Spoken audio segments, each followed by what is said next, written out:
what I brought has to do with sounds and the way your mind could or body may react to certain sounds, right? Now, starting us off here, decibels. So, I need to be careful from here on out for what I look up on the internet or whatever, because I might be on a watch list, like a suicide watch list or something. Because, context, if you don't know, I'm a writer. I'm writing a character. And doing research for this character, found out what decibels could do to the body. Now, decibels, depending on how loud or how intense, my fault, because decibels measure intensity, Hertz measures frequencies. So when you get to like 165, it can like cause eardrum ruptures, stuff like that. And then 200 is even questionable for you to survive, because it can rupture organs, cause dizziness, nausea, all types of stuff, right? How much is it like a jet in decibels? I don't even know, honestly. Not enough to kill you, obviously, but It's pretty fucking loud. Shoot. yeah. I have some written down and I have some in my notes here. But with decibels, researching the decibels, what popped up when I looked up like certain frequencies, what a 200 frequency does to the human body, right? At the top of Google was the suicide hotline that popped up. It's like, if you need help, call his number. And I'm just like, what the? Like, so from now on, I need to be careful for what I research. I have to be on good behavior because I don't want FBI knocking at my door, making sure I'm alive, doing a wellness check on me. Yeah. Or Metro, my fault. Yeah. But on the opposite end is Hertz. So measured frequencies, stuff like that, where it could have a negative effect, but it could also have positive effects on the human body. Yep. Right? Right. So just kind of giving you a little understanding, right?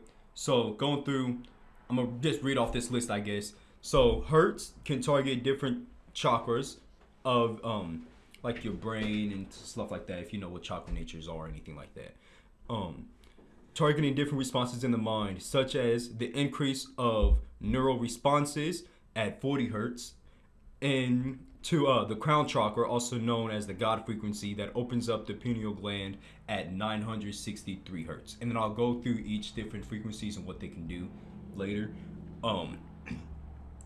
But there is also a frequency that is actually the same number as it is on the electromagnetic color spectrum, as it is on the frequency, right? Right.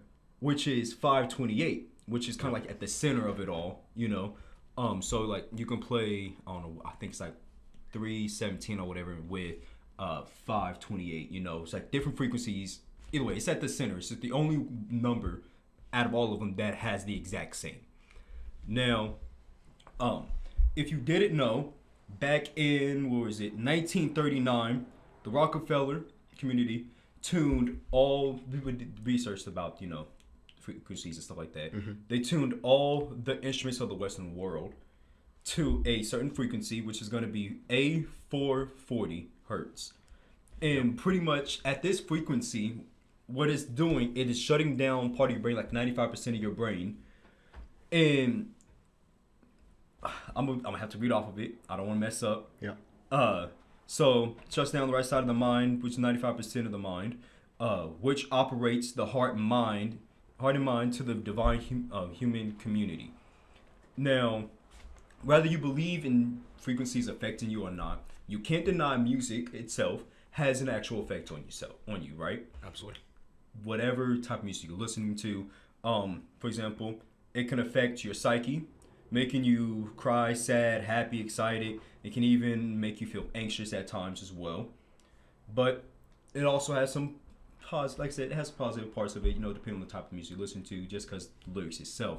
But the instruments and music themselves are tuned to a certain, Is that still tuned, or was that like during, like, have we tuned it back to normal? Are you guys aware, or are they still? I'm not sure. I didn't get to that part in the research. I should have gotten to that part. What I actually heard was, it might be true, it might be not, but Mozart's music helps plants grow. So like classical music.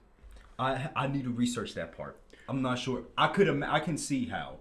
Well, frequencies and it's stuff. also like we can get into the topic of like there's also a frequency played in rap music that has a little like it's like tuned to where in a sense it causes like stress and anxiety. Yeah. And so Well, yeah, that's going to be that 8440, right? Yeah. Like that's that same frequency. I'm just wondering if, because the Rockefellers, they're still in charge, but like they were the first music label, I think, or like the first major music like distributor.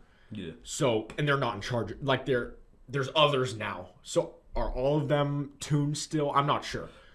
I'm not. I gotta, like I said, I have to do way more research on that part of it. I didn't even think about that. So there's a part of that. It's called cymatics. Yeah. Basically, where so it was like a 2-minute video, but it's basically where these guys, they put like a square table, and it's spinning, and what they do is they pour sand on top of the plate, and what they do is they're playing certain frequencies and like all the way up the spectrum, and they tuned it to where they would play like what were the most harmonical like frequencies, and it came out to like one of them being like 528, and it was like created like geometric like it was pretty crazy to see. So Absolutely. I just searched up what is cymatics, and it showed me the first video, and I'm like, wow. Yeah. Well, So continue. Sorry. so it actually ties into what you're saying about like frequencies. Yeah. I mean, so I guess I should probably read this part off of the paper just because, again, I don't want to mess things up, right? But not all music will affect your psyche. I mean, it could also affect physical. Like, it could affect it can affect your blood pressure, heart rate in negative ways. But then it can also reduce stress sometimes, and also help with pain relief. Which that part I understand because, like, for example, my allergies with dust and stuff makes headaches and stuff. But for whatever reason, when I listen to music, I don't really think about it. That part you can honestly just chop it up to this, like, distracting your mind from it or whatever. Up to you, right? But it could also help reduce anxiety. In which case, I'm gonna say that I'm gonna read this part word for word for what I put in my notes, because I know there's gonna be somebody that realize I said it can cause you to be anxious, and I'm not also saying it could reduce anxiety. So let me just read this part for that one person who may think that. Yep.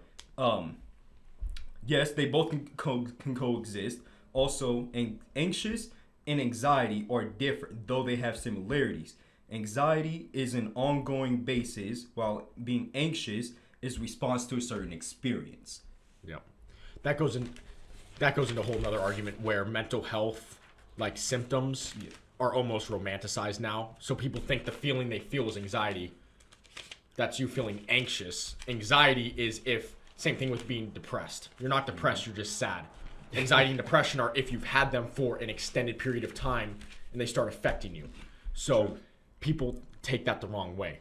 You could reduce anxiety, but also be anxious at the same time. So. And so, I guess, so now I'll go down the list of different frequencies.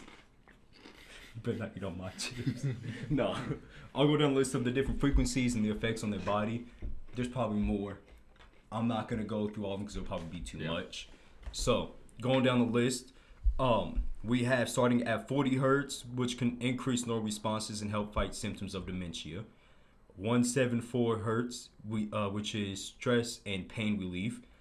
285 Hertz, which activates the human cellular regeneration.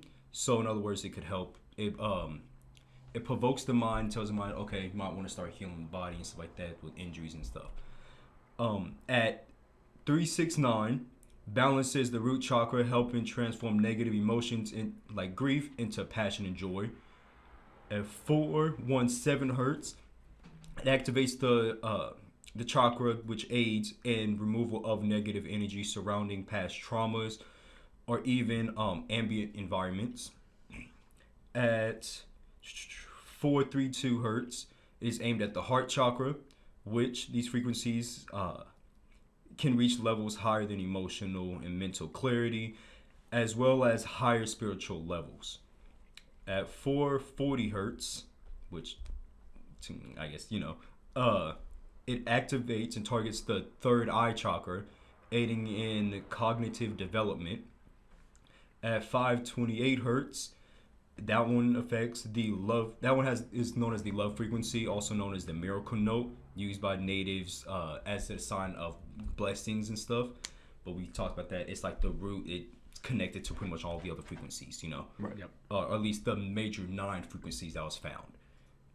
In which case, I guess I didn't mention that part. There was like a study done. It was like 9 frequencies of which even like the pyramids are built by and stuff like that. Throughout, there's almost anything is built by a certain type of frequency, pretty much, and that's just the base 9.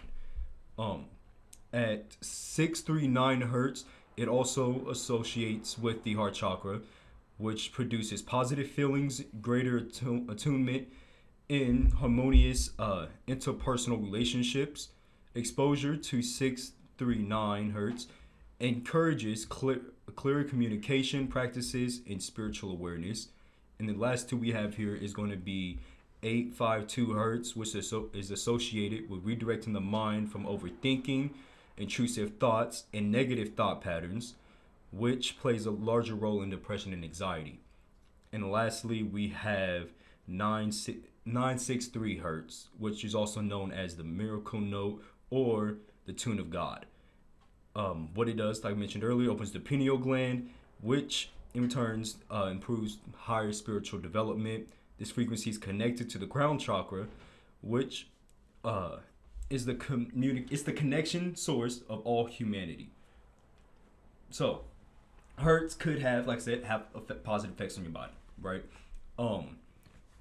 I think you were talking about how you fall asleep to 5:28, right? Yeah, 5:28. Yeah, which also helps with relaxation It was stuff like that. Originally, it was at 4:32 because it would help me, in stressed out situations or like throughout the day.